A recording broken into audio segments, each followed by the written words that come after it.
जय श्री राम। आप सभी का जीवन मंगलमय हो। गुरु ग्रह पढ़न गए रघुराई, अल्प समय सब विद्या पाई। अल्प समय में ही आपको विद्या प्राप्त करना है। ये जो विद्या विद्यमान है, शरीर, संसार, प्रकृति, इसकी अर्थ को जान पहचानना, इसको उपयोग करना है। अल्प का पर्याय ही पूरा प्रकृति, सृष्टि और ये शरीर अल्प है, अंश है परमात्मा का। इसीलिए इसमें ये आंशिक है। ये जीवन अपूर्ण है, ये जीव के रूप में है और जीवन पूर्णता में है। पूर्णता को प्राप्त करने के लिए हमारे ऋषियों ने इस शरीर, इंद्रिय, चित्त, मत, बुद्धि, जिनकी क्षमताएं अल्प है, इनकी आयु भी अल्प है। इसलिए सब कुछ अल्प के द्वारा ही, अल्प समय के द्वारा ही प्राप्त पूर्ण जीवन को किया जा सकता है, जीवन को सार्थक किया जा सकता है। इसलिए आहार को अल्पाहार, स्वल्पाहार के से जोड़ा। अल्प समय में विद्या की बात कही। सब कुछ जानने की विद्या सत्य है, धर्म है, और सत्य और धर्म शब्दों के द्वारा अधिक से अधिक शब्दों को पढ़कर नहीं प्राप्त किया जा सकता, क्योंकि शब्द की सामर्थ्य सत्य तक नहीं है। जैसे कबीरदास ने कहा है, पढ़ते पढ़ते युग में आ पंडित भया न कोई, 2.5 अक्षर प्रेम का पढ़े सो पंडित होय। क्योंकि परमात्मा का नाम कौड़ा निधान है। कौड़ा मतलब रोना। जब व्यक्ति 28 मार के रोता है तो उसकी घिघी बन जाती है, शब्द नहीं निकलता। कारण यही कि सत्य कि परमात्मा है, कौड़ा के रूप में होते हैं उसके अंदर, इसलिए शब्द गायब हो जाते हैं। शब्द की सामर्थ्य सत्य तक नहीं है। जब व्यक्ति सच्चिदानंद परमात्मा का नाम है, सच्चित आनंद, यानी जब सत्य होता है, व्यक्ति 28 मार के हंसता है तब भी आँख में आंसू आते हैं, लेकिन शब्द नहीं निकलता।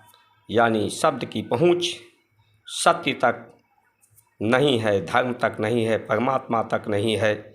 इसलिए शब्दों से सब कुछ नहीं जाना जा सकता है। व्यक्ति को जब मरना होता है, मरने के पहले शरीर छोड़ना होता है, तब भी व्यक्ति आवाज़ जाता है, यानी वाक्य समाप्त हो जाता है। वो बोल नहीं पाता, उसकी आँख में आंसू आते हैं और उसे पछतावा होता है ज्ञान होकर कि मैंने जीवन व्यर्थ गया, मुझे जो कुछ करना चाहिए था वो मैं नहीं कर पाया। इसलिए उसे अंतिम समय में जो याद रहता है उसी के अनुसार उसे अगला जन्म मिलता है। यानी शब्दों के द्वारा सत्य को, धर्म को, परमात्मा को नहीं जाना जा सकता। ये योग के द्वारा, सहयोग के द्वारा, अल्प संसाधनों के द्वारा, प्रकृति का अल्प प्रयोग करके ही सब कुछ जीवन की सार्थकता को सिद्ध किया जा सकता है। क्योंकि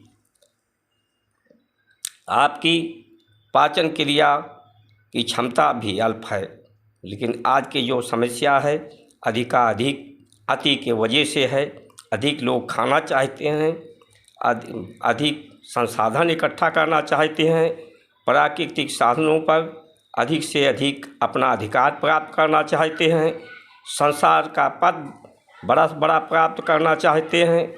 उसके पीछे सिर्फ एक ही चीज़ है कि संसार को अधिक से अधिक प्रयोग करना चाहते हैं। और ये जो अति है, अधिक है। चाहे शिक्षा को आधे समय तक जीवन के पढ़ते रहते हैं, इससे लोगों का जीवन का समय, श्रम और धन व्यय होता है। इसलिए व्यय बढ़ता है लोगों का, इसलिए जीवन व्यर्थ हो जाता है। और यही अज्ञानता है। और इन्हीं अज्ञानता के कारण समाज में महंगाई, भ्रष्टाचार, बेरोजगारी, बीमारी और सनातन धर्म विरोधी आवाज़ें न्यायालयों में, सामाजिक व्यवस्थाओं में उठ रही हैं। ये कारण भोगवादी व्यवस्था के कारण है, जो भारत की संस्कार, संस्कृति, परंपराएं, योगवादी व्यवस्था, सहयोगवादी व्यवस्था, सत्कार योगी व्यवस्था